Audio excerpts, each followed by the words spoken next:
The story of the city's architectural journey originates in the 17th century, a special period marked by the arrival of the Dutch settlers. These settlers, hailing from the European continent, embarked on a journey across vast oceans and uncharted territories. Their goal was not just to find a new land, but to introduce their rich cultural and architectural heritage to places unseen and untouched. These settlers weren't ordinary people. They were skilled craftsmen, architects, and builders who held a vision of the future in their eyes and the designs of their homeland in their hearts. Their journey was not just physical but metaphorical, as they transported an entire era of design philosophy from their homeland to a new world.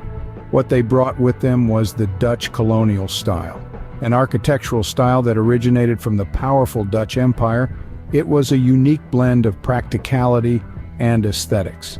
This style can be easily recognized even today by the simple, functional designs that are its main characteristics. They believed in minimalism and functionality, focusing not on the ornate details, but rather on the practical use of spaces. Their designs were a reflection of their lifestyle and philosophy of living. The essence of their architectural style was encapsulated in the steeply pitched roofs.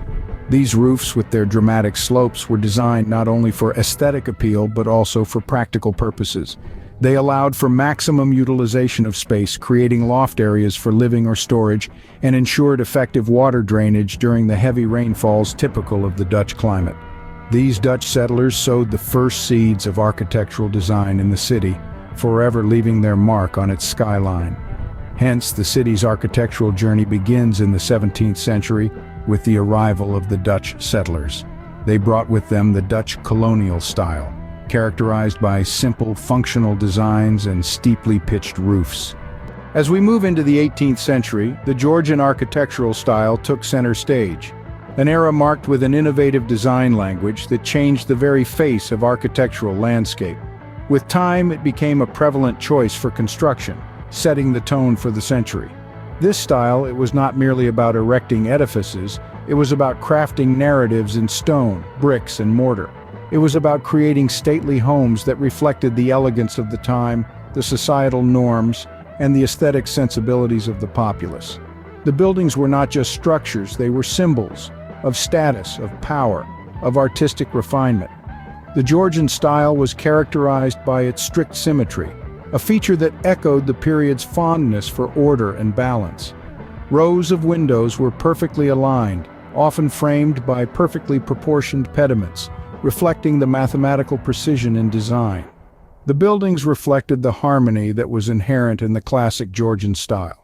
One of the most striking features of the Georgian style was the use of Palladian elements.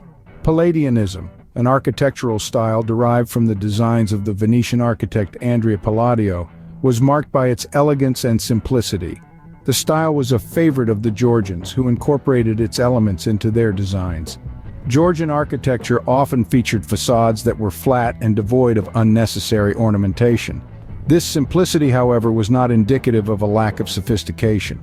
Rather, it was a testament to the Georgian sense of aesthetics, a preference for elegance over ostentation. This style is so enduring that even after centuries, its influence can still be seen in architecture around the world. Many of the structures built in this style have stood the test of time, their beauty undiminished by the passing years. This style, known for its symmetry and elegance, is still evident in some of the city's oldest buildings. The 19th century brought a shift towards the Gothic Revival style, a movement that embraced the grandeur and intricacies of medieval architecture. This style was characterized by its pointed arches, a stark contrast to the rounded arches of the previous era. The arches were not just pointed, but they were also decorated with the most intricate details one could imagine. Each detail was meticulously carved and sculpted, reflecting the meticulous craftsmanship of that era. This was an age where architecture was not just about creating a shelter, but was an eloquent expression of artistic finesse. The Gothic Revival style was much more than just pointed arches and intricate details. It was a style heavily influenced by religious undertones. The structures built during this time were often grand cathedrals and churches, each narrating tales of religion, faith, and devotion. The architects of this era aimed to create a divine and sacred space that could inspire awe and reverence among the masses. The structures were not just buildings, they were a testament to the deep-rooted faith and the religious fervor of the 19th century. Parallel to this, the era also saw the emergence of another dominant architectural style, the brownstone row houses. These were highly sought-after residences known for their uniformity and elegance. The row houses were distinguished by their reddish-brown sandstone exteriors, a look that became synonymous with New York's urban landscape. Alongside the row houses, there was a rise in townhouses as well. These were typically multi-story residences designed with a sense of sophistication and luxury. They often boasted of high ceilings, large windows, and ornate interiors reflecting the affluent lifestyle of the urban elite. But the architectural landscape was not just about grand cathedrals and luxurious residences, it was also about creating affordable housing for the growing population. This was when tenements came into being. These were multi-family apartment buildings designed to accommodate as many families as possible. Though often cramped and lacking in amenities, these tenements became the defining feature of New York's residential districts. This era also saw the rise of brownstone row houses, townhouses, and tenements that came to define New York's residential districts. Then came the dawn of the 20th century, a time of unprecedented growth and change. The 1916 zoning resolution introduced setback requirements and restrictions on tower height, forever changing the city's skyline. Grand Central Terminal, completed in 1913, stands as a testament to the Beaux-Arts style, with its emphasis on ornamentation and grandeur. The 1920s saw an exciting race to build the world's tallest building, with 40 Wall Street and the Chrysler Building in fierce competition. The Art Deco style then swept the city, giving birth to iconic skyscrapers like the Empire State Building. This style, characterized by its geometric forms and lavish decoration, became synonymous with New York's skyline. The post-war era saw the rise of the international style, marked by its simplicity, functionality, and lack of ornamentation. This style is evident in the United Nations headquarters and the Seagram Building. The early 21st century saw a resurgence of skyscrapers, with Brooklyn and Queens developing their own skylines. The city's architecture continues to evolve, with new buildings pushing the boundaries of design and technology. To summarize, New York City's architecture is a rich tapestry woven with different styles and influences.